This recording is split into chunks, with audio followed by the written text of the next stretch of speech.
国中跟高中的时候，经过这些庙，就会觉得好有趣哦，然后跟我接触的宗教是不太一样，所以我对这些都是非常好奇。在我国家出现的文字，那应该是我要看得懂，所以我一直想要知道它的意义是什么。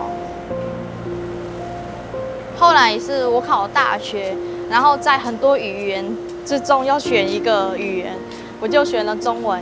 那时候在越南读书，我很喜欢台湾老师讲的那个发音啊，然后他的声音真是很温柔，很好听啊，所以我就决定我要模仿这个声音。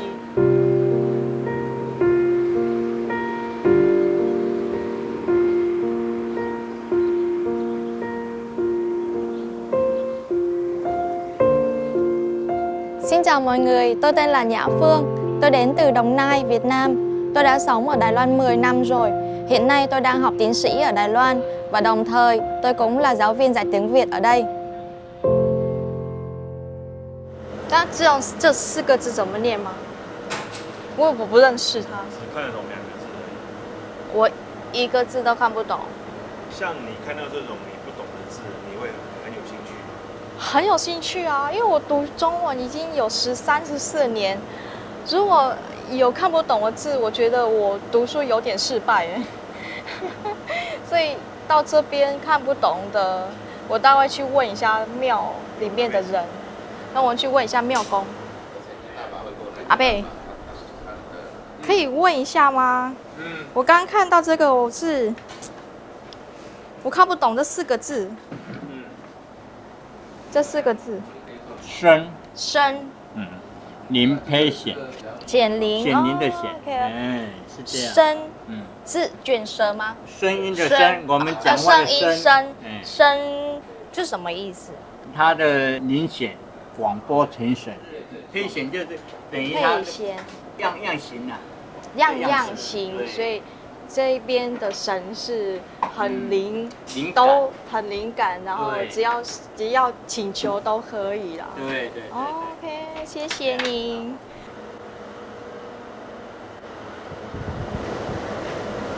因为我发现台湾人好像拜有一套哦，所以你要从门开始，然后从左或是从右开始，我觉得这个蛮有趣的。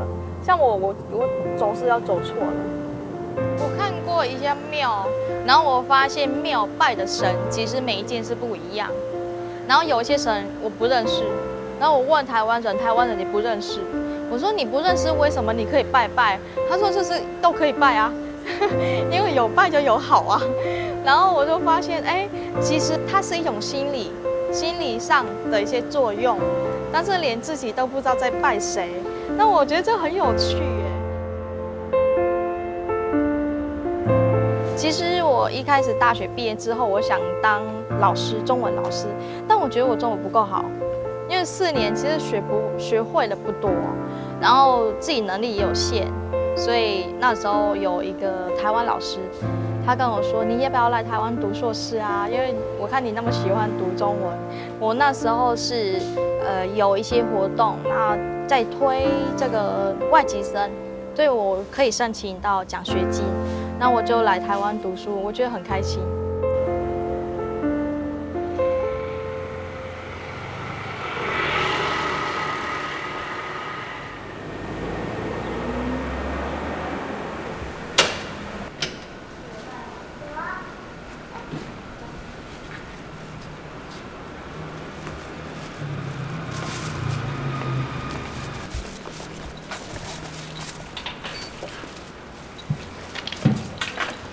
通常是我有时间就会带，如果我太早出门的话，就爸爸送去上课。是爸爸送还是妈妈送？今天妈妈送去上课啊。好，有点紧张。等一下跟妈妈说，谢谢妈妈送我上课，好，好不好？老师有教你哦。早。要上学了。你看，全部朋友已经到了。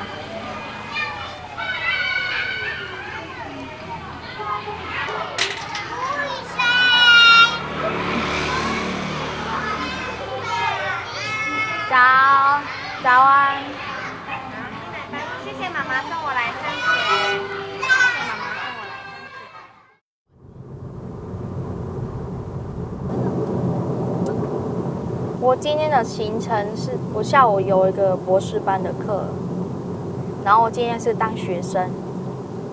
平常我如果是当老师的时候，那几乎都是在台北；当学生的时候就是往新竹。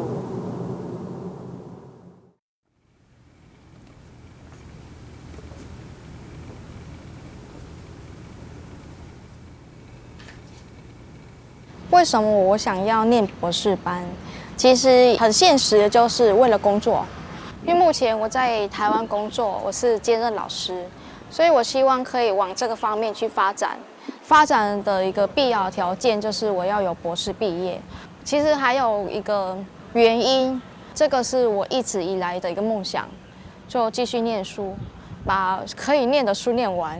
其实，在台湾那么久啊，我一直感觉到台湾人对我们东南亚人士啊，就会有一个比较刻板印象的，就是书读不多。所以我觉得，身为一个在台湾的东南亚人，我希望我可以拿到台湾人也很难拿到的一个文凭。这样的话，我觉得我可以证明给大家知道，其实我们也会做得到。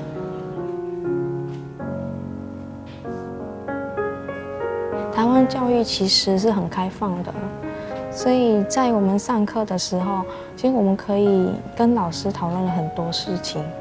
其实外籍生在台湾很多，我看过我同学啊，外籍生的同学都很喜欢台湾的环境，但是我比较特别，我读的是中文系，中文系外籍生很少，尤其是到硕士班、博士班，然后大部分都是越南籍。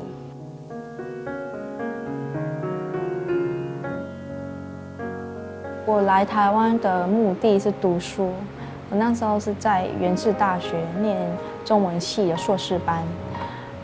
毕业的那一段时间，准备毕业那一段时间，其实很犹豫，心里就是很舍不得离开台湾，就也想我好喜欢这个地方，然后台湾人也是很友善，我很喜欢台湾人。那时候就想，如果离开这个地方啊，什么时候可以回来？其实我一直在找一个理由，可以留下来。然后那个时候就刚好那一个时间就遇到我先生。哎，过来。我几乎都没有自己的时间，除了工作，除了读书，然后剩下时间都是小孩子。因为开学之后，要做老师，也要做学生，然后也要做妈妈，所以如果我不在的时候啊，老公在家里陪小孩啊。来，我哥哥姐姐，我每次回去跟他说你怎么那么好，我妈妈都在旁边陪着你，就他的小孩都是外婆在帮忙顾，然后我回去我说你怎么都顾他小孩都不顾我小孩，就有时候跟妈妈撒娇，然后妈妈说谁叫你家那么远。自己选择的啊，所以有时候回去撒个娇，然后还是要抱行李过来啊。只是过了一段时间就会习惯啊。回去的时候就当女儿嘛，当女儿就当公主一样，什么都不用做。就算已经有2个小孩就那一定就会有人顾。但是回来这边就是为母则强。拜拜。我在越南的家庭啊，是很多兄弟姐妹，我们总共有5个，我是排第4，我是被疼爱的一个小女儿，不用做事啊，那我就很喜欢那个人多的家庭，然后大家一起吃饭啊，到买什么也可以一起讨论，就觉得这种生活真的是很开心。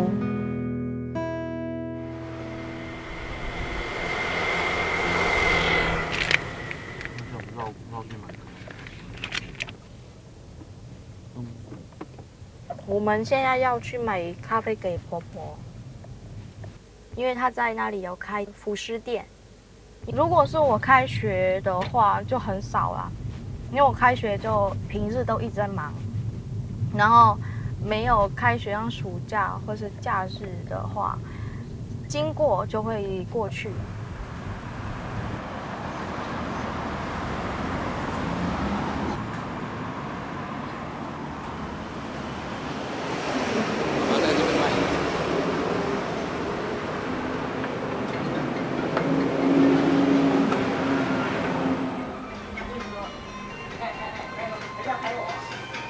在那边忙。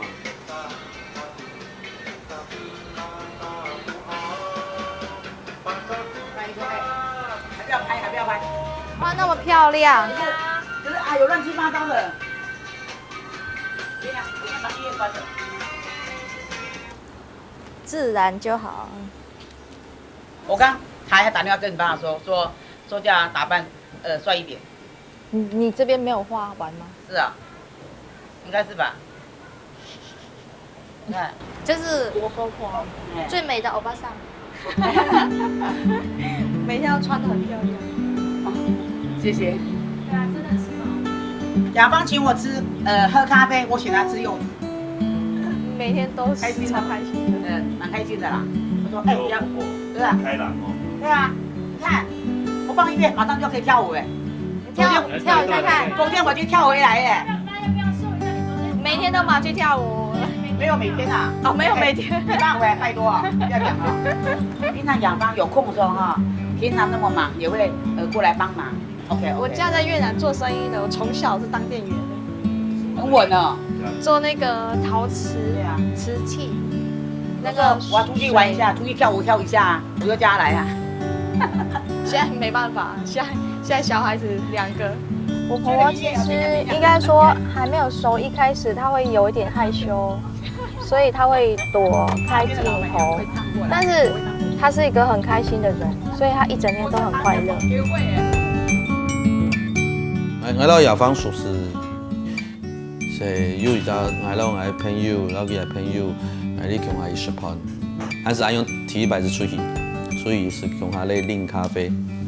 我觉得他跟一般的女孩子是蛮不一样的，她的家庭观念特别重。她认为一个正常的家庭应该是日出而作，日落而息，吃饭时间大家都坐下来，然后讨论一下今天发生什么事情。这一点真的让我有一点意外。第一次见到他的印象是他很胖，他那时候很胖很胖。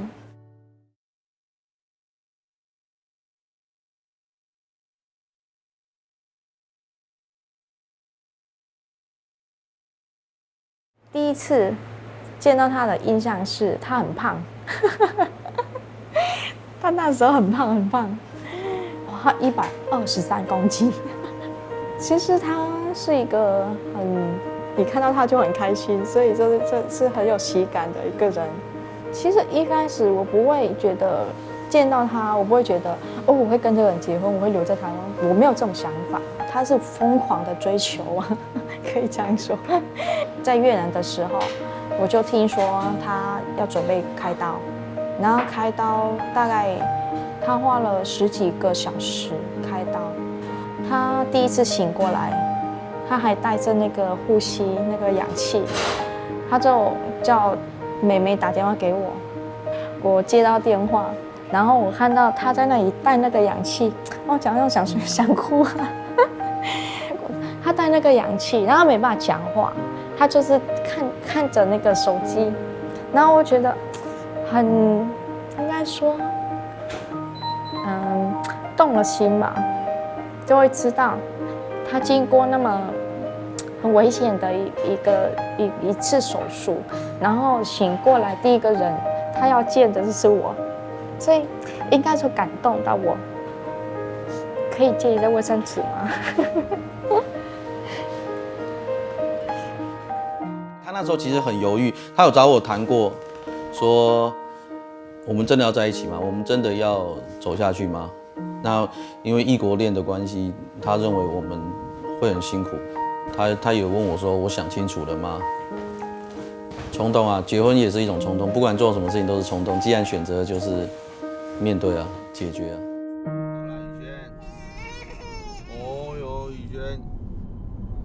宇轩，你可以念一段越南语的诗词吗？他拉我衣服。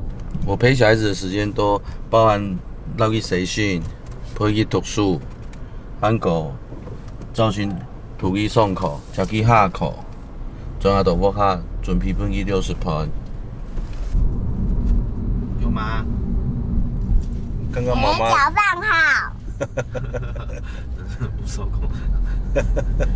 从我你要较袂安用，阿爸配成应该去为真紧动手，因为为了上班来上班，所以讲来到雅芳，从结婚时开始是有梁上英是有起到讲，为了生意还为了家庭，跳入传承了这种东西，你起到拉拢是好嘞，你起到生意到家庭对你来讲较重要。好吧。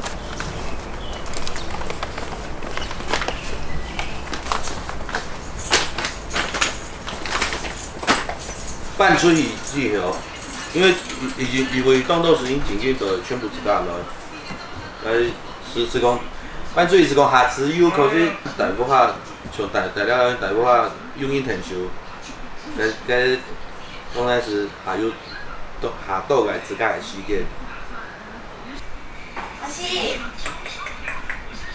卢吧。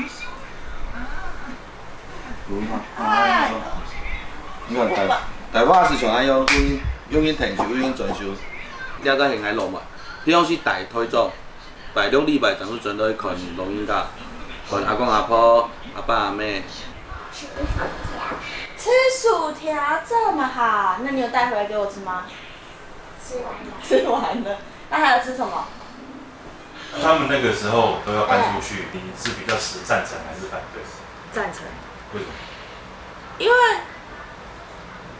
我没有，就觉得他们应该是各自生活，因为哥哥也成家立业，就是有小朋友啊，然后包括我嫂嫂，觉得应该要组成一个家。因为阿公阿婆以前也跟我们就说，结婚就是长大，你就是成立一个家，不会说因为搬出去啊，然后就变成说我们没联络还是怎么样。我觉得就还好。小明被在哪？在2楼吧。 2楼也没有。 3楼呢？那你等我一下可以吗？现在先去哪？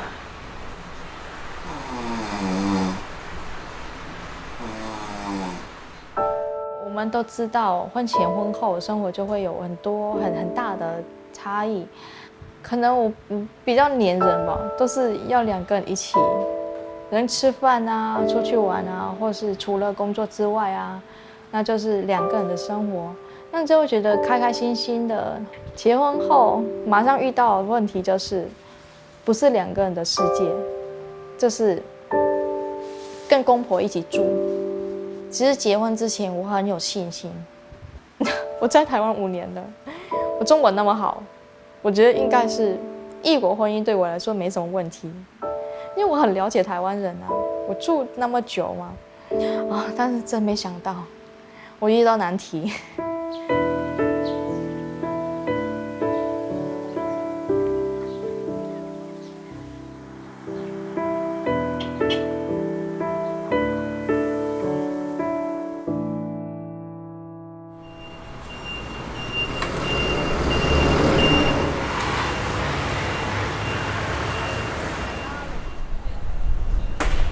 我今天来台科大是当老师，然后我一般就是教越南文。我在大概5年前当越南文老师，所以那个时候师资是很少，所以我们一般是用推荐。到现在我已经教过大概6到7所大学，然后目前这是3所大学。时间刚刚好，碰了2节课，所以选了越南文。有吗？有没有时间刚刚好？有没有？是蛮刚好的。是蛮刚好的，所以有其他的理由吧？就是学语言蛮好玩，然后就来，然后刚好就是英文4个东西不见了，然后就来选越南。后来选这门课，就是因为我有个舅舅，他现在是在越南那边工作，然后他有时候回来台湾，然后他就是他那个跟他越南朋友视讯聊天，然后我们就在旁边听到，就觉得那个越南文听起来蛮炫的。在这个暑假的时候，我去越南做快2个月的国际志工。哇！我在河内跟胡志明都有。哇，很好，是很丰富。其实，在几年前啊，越南文没有那么多人去上课，那算是一个冷门。那到现在啊，过了几年之后，目前在台湾有好几所大学是有东南亚语系，到了现在这几年，我们随着政府的那个新南向政策，所以越来越多人就想要往东南亚发展。所以如果语言学得好，你去那里就不会遇到什么困难了。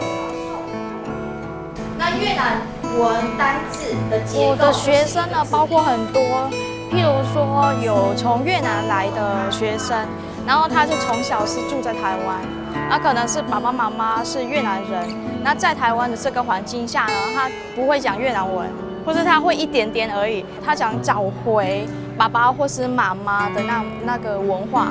因为跟外婆外公感情也很好，但是沟通上就会有些问题。然后第二点就是他觉得他目前可以到越南发展，然后这是他其中一个非常好的优势，他就下决心是把越南文学好。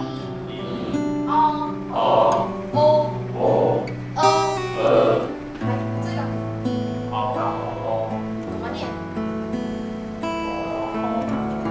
来圆，嘴型是很圆。其实我一开始大学的时候已经想当老师了，然后原本是想当中文老师，教越南人中文。那因为跟台湾的缘分很深，所以在台湾教起了越南文，然后现在变成越南文老师。所以老师一直是我的梦想，我做得很开心。我在台湾呢，我遇见了很多台湾人，好的也有，不好的也有。有一些台湾朋友对东南亚国家的认知可能是偏见的，他认识的不是全体整体的，他对东南亚人士就会有一点歧视的行为。那我对这件事情我觉得很心痛，所以我想要在台湾教越南文，我的目的是接触更多台湾人，让他们更了解越南。这样的话，我们就是彼此，我们说互相了解，彼此尊重。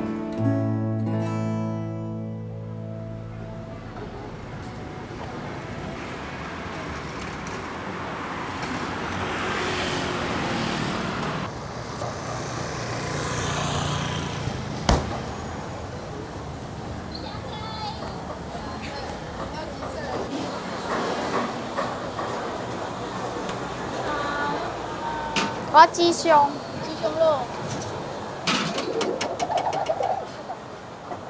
这个是一个吗？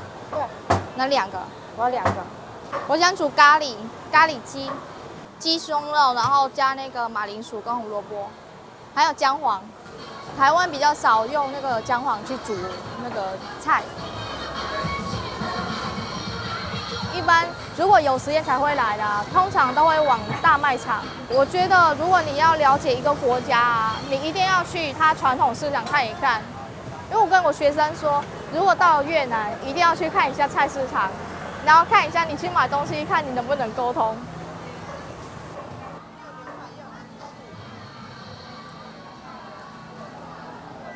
这种菜在台湾很少见哎。这是什么菜？这是在越南很常看到，而且我妈很喜欢吃这种菜，但我是第一次在菜市场看到这一种，因为我不知道台湾有没有要吃的。我这样子煮那个。姐姐是越南人。越南人，对。对，你看我说嘛，菜市场很多越南人，我也是越南人。是啊。Em người Việt Nam. Người Việt Nam ở đâu? Em ở Biên Hòa, Đồng Nai. Biên Hòa Đồng Nai. 他是跟我同乡哎。Biên Hòa Đồng Nai. Biên Hòa khúc nào chị? Ở ngay chỗ An Bình. Em ở Hồ Nai. Hồ Nai hả? Vậy Ô trời, đúng rồi. Chị làm đây à? Làm đây. Hồi trước em đâu thấy chị đâu? Tại vì hay ở đằng sau. 哦，好巧啊，遇到同乡的。原来是在炒高丽菜，喜欢吃高丽菜。老公吗？他菜只会吃这种，只会吃高丽菜，然后要煮很烂，跟阿婆一样，因为他从小跟阿婆长大嘛，阿婆都是煮很烂，因为他牙齿会痛，所以他到现在连他自己的孙子牙齿没有痛也是吃烂了。我觉得菜可以了，好热闹。越南会有这样子叫卖声吗？没有很少。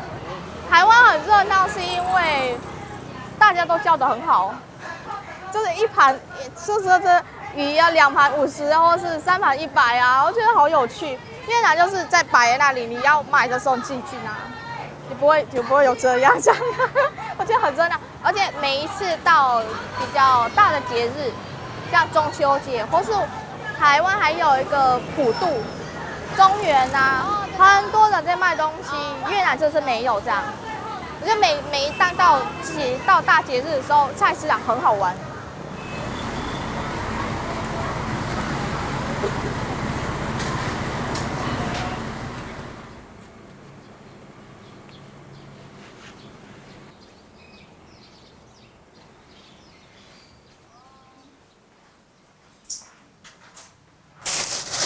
这个卤味它已经切好了，最主要那个微波，我只要煮一个鸡咖喱。我之前怀孕的时候，她都会自己煮，因为我说不要煮，我闻那味道我觉得很恶心，所以我怀孕那一段时间都是她煮，我吃。然后我们有时候会分工啊，一个人煮，一个人洗碗啊。然后最近她就不煮了，因为小孩长大了，因为她是适应环境，需要的时候才煮。不需要就不会了，对吧？我讲对吗？还是爸爸让南妹送半米东摸啊，还冻死了这还是煮到骨下嘞，煮个泡面开心，摸竹子摸好吃。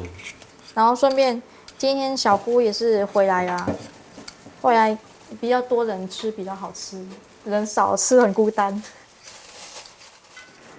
就有过。你蛋还有吗？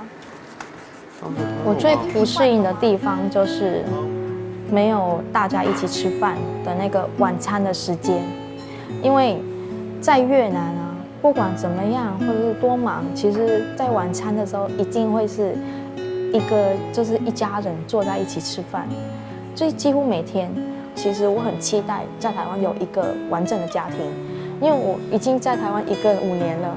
我很希望在台湾可以有像越南的很温暖的一个家，但我结婚之后我就发现我们家就是公婆家这边没有一起吃饭，然后都是各吃各的。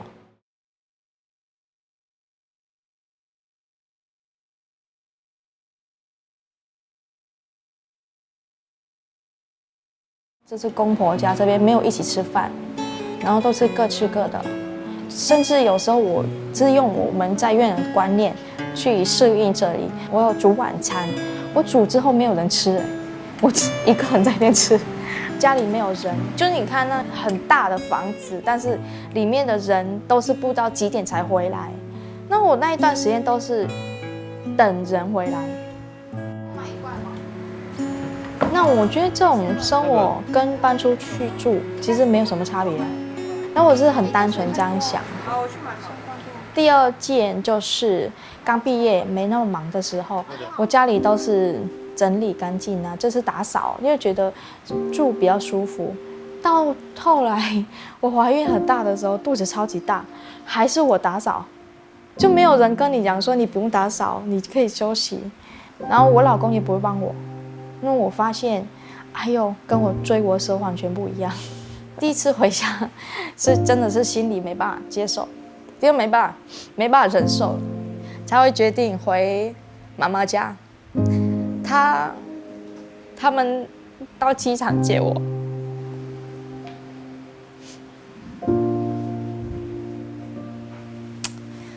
怎么说？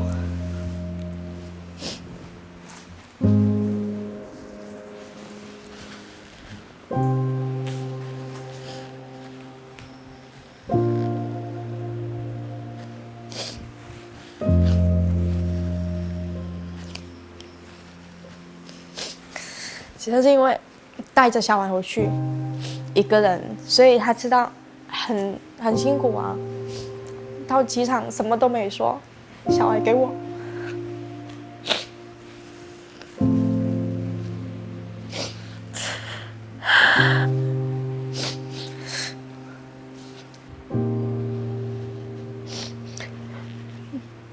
他没有讲话。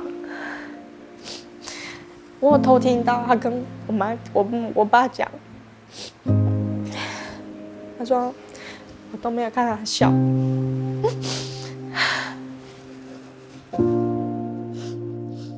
来讲，家里面事情女生做比较多啦。去可能讲2-3排，我会做1排啦，因为我行业全部都在看，因为是真的，大家族会有观感的问题啊。啊，你本来没有做，你生日本来就不用做啊，你结了婚你是。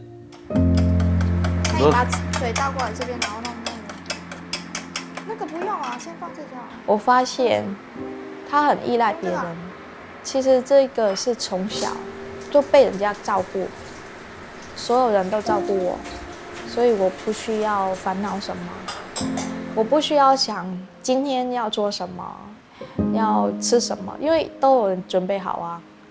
家庭的环境就造成他现在比较没那么主动的一个个性。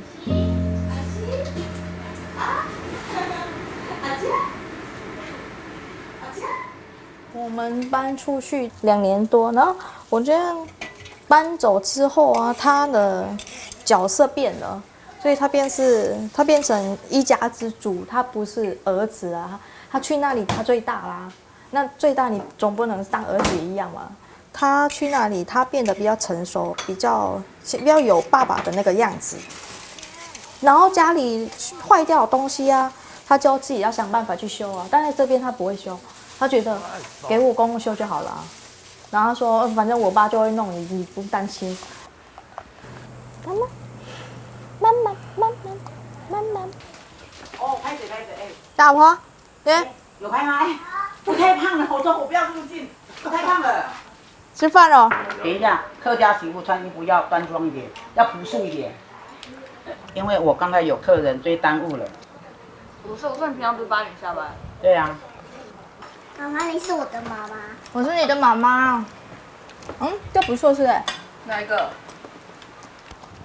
我家是新兴人类的家庭，那我们家的杨梅那个客家庄就是比较传统，3从4德。像我从家里要煮饭前说，哎妈，今天你要吃什么菜？我先问他吃什么菜。那万一我喜欢吃，煮出来他们不喜欢吃怎么办？像我婆婆会说，你这个菜倒给狗又不吃，有没有？有时候我的一转过来，眼泪就可以掉下来。可是当我再转过来的时候，没关系啊，我可以重新煮做给你吃。我是适应了很多年。你跟你的媳妇有这样子吗？不够洗。我们都上班族哈，也很少你选姑姑呢？聚在一起，因为两方也很忙。他有很多课嘛，等回来的时候，不是我们休息了，就是他们休息了。当然啦，是哈，我一般出去，俺妈会心痛啊。毕竟小孩子哈，穷他呆啊哈，他快乐啊。像我下班回来玩玩小孩而已，也不错。他们说要搬出去，我是哭了几天几夜，心痛啊。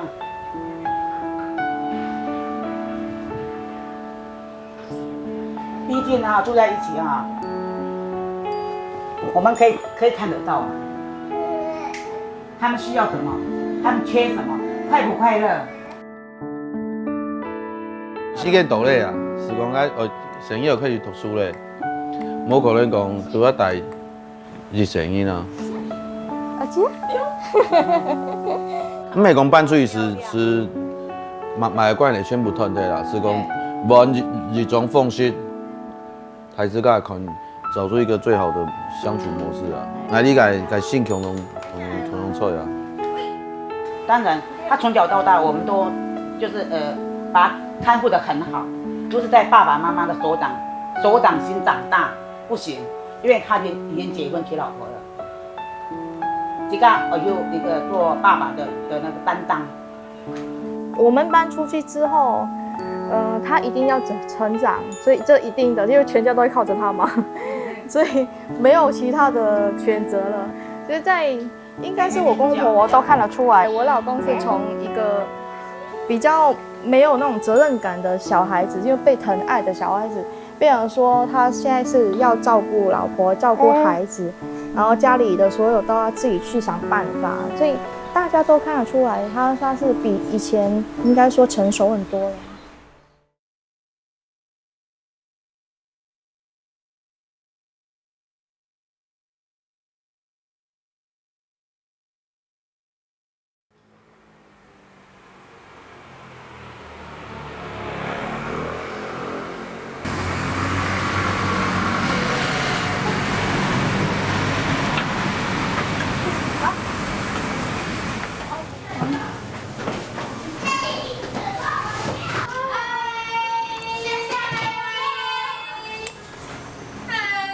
天是我们应该说家庭聚会吧。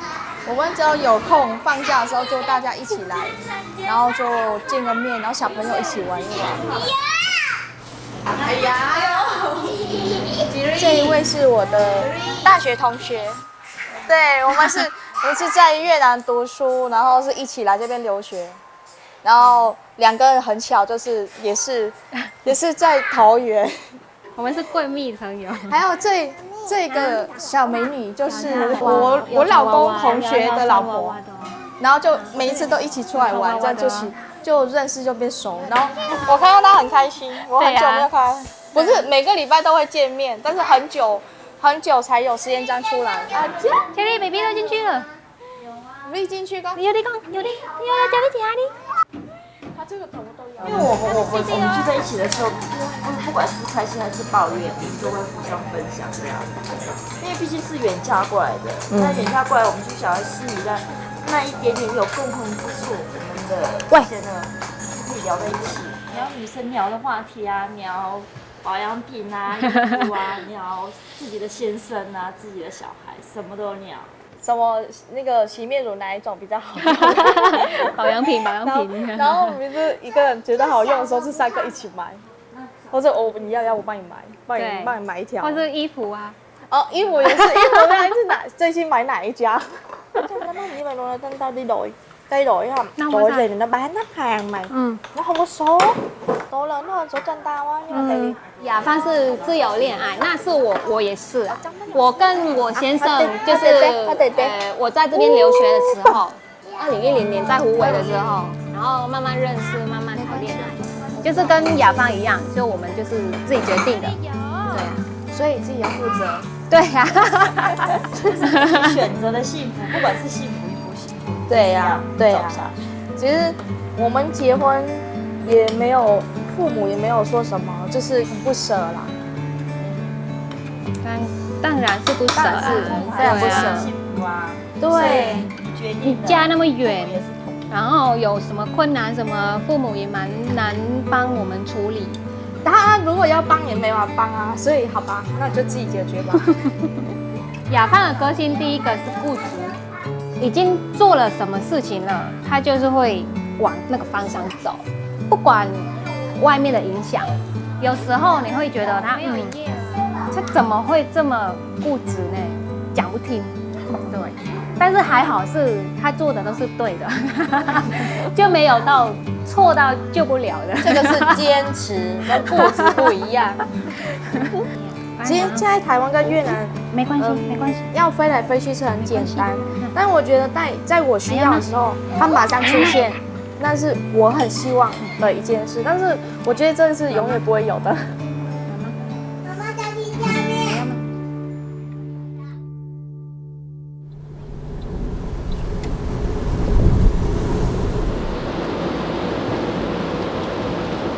我们要回乡下看阿婆，然后陪阿婆吃饭。我们一般都1个礼拜回去1次啊，在礼拜天。咱下食连船啦，上次会知阿婆是款性啥，卖送、卖街、卖离，冇是天条那么往街，咱下食连船啦。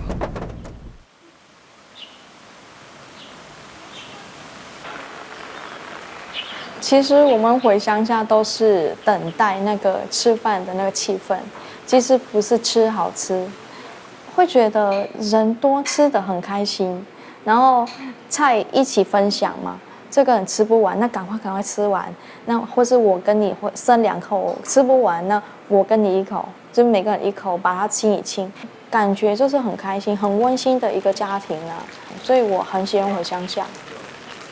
大班车，阿公抱。来，阿公爸爸。阿公抱。哎，爸公啊，叫爸公。你吃烤肉有没有变胖？哦。这是我公公。哦。公公在大陆工作。这次回来几天？什么时候你要过去啊？明天啊。明天。明天就要回去了。对啊。快哦。太烫哦，今天俺可以是。我呢？抱一下。1、2、3。那是谁？那是谁？好，哎，想我吗？拽啦！对，你有要安可以帮忙我挑菜吗？安酱，安酱，你买安酱。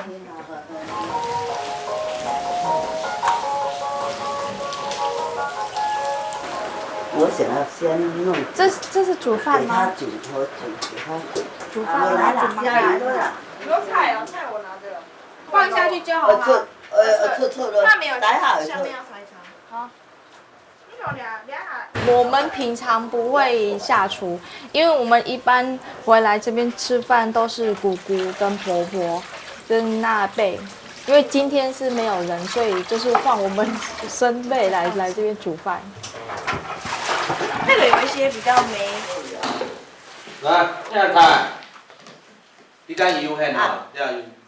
我差不多4年前是太六，所以差不多2个月会转到100，看声音，妈妈、爸爸用很好，所以头上平常也就是用电话视讯哈，等于让妈妈不该视讯联络啊用，然后妈妈看到有影像，你看到一些就是话最起码心情动好，哪一次想要被搞得亲好雅芳来的，他们有时候都报名就会自家自动会转来看到破了的，不是讲打电话在那我转来哈。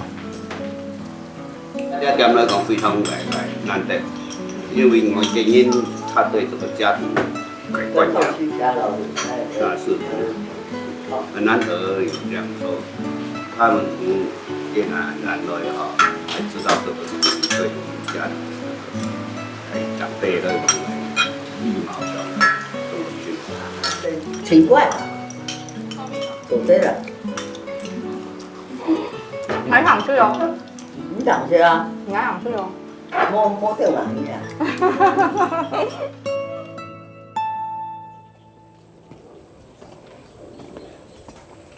有瓜牛哎。有。下雨他们出来了。那高丽菜你在哪里种啊？高丽菜这边吗？刚种啊。哦，这边刚种。你有看到吗？有，看到嘞。对啊。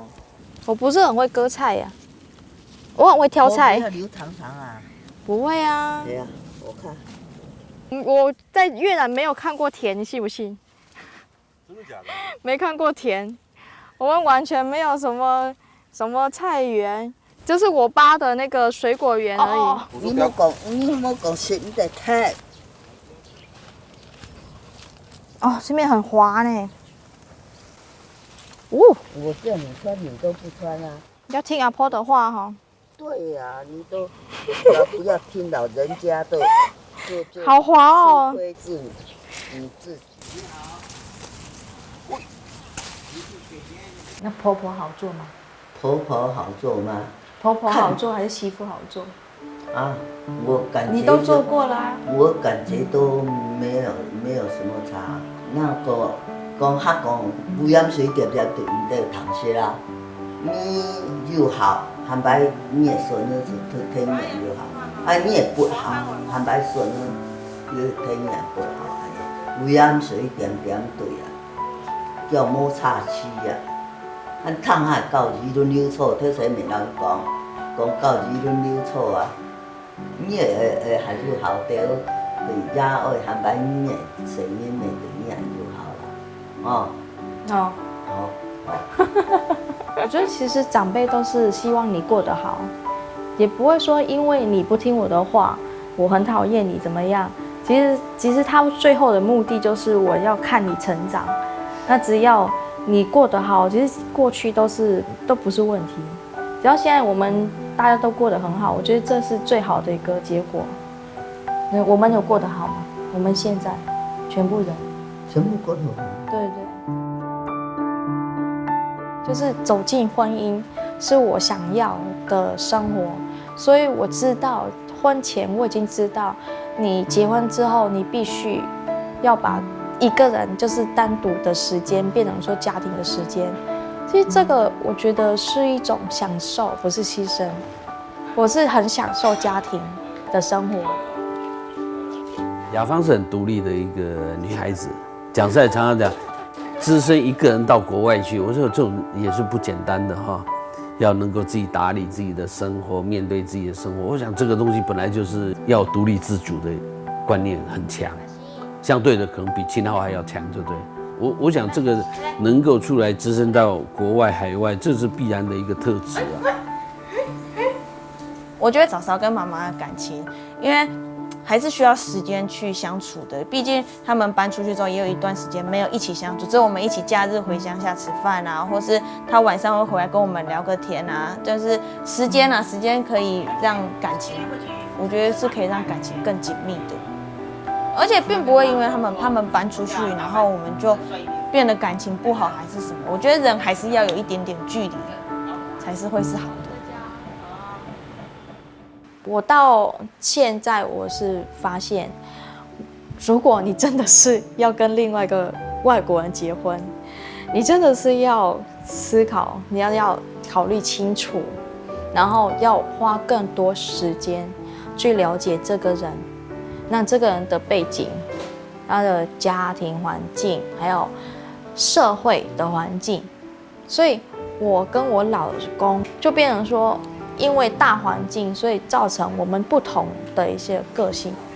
异国的婚姻就会变成说，比本地人、台湾夫妻的那个摩擦时间会更多，会需要更长。Tôi đến từ Việt Nam. Đài Loan đã hoàn thành ước mơ của tôi. Gia đình của tôi ở đây, con cái của tôi ở đây. Đài Loan chính là nhà của tôi.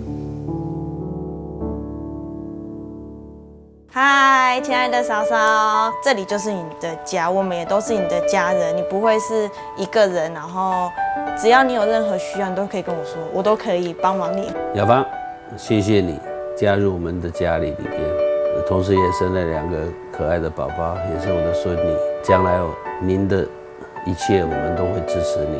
Ba mẹ có đôi lời gửi thăm con gái, nghe tin con học thêm kiến thức, học hỏi không có gì là thừa. Mong con có được đủ nghị lực để vượt qua mọi khó khăn lúc này. Vì tương lai của con, của các con của con hãy cố gắng lên, và quan trọng nhất là mái ấm gia đình của con. Hãy cố lên rồi sẽ tới đích.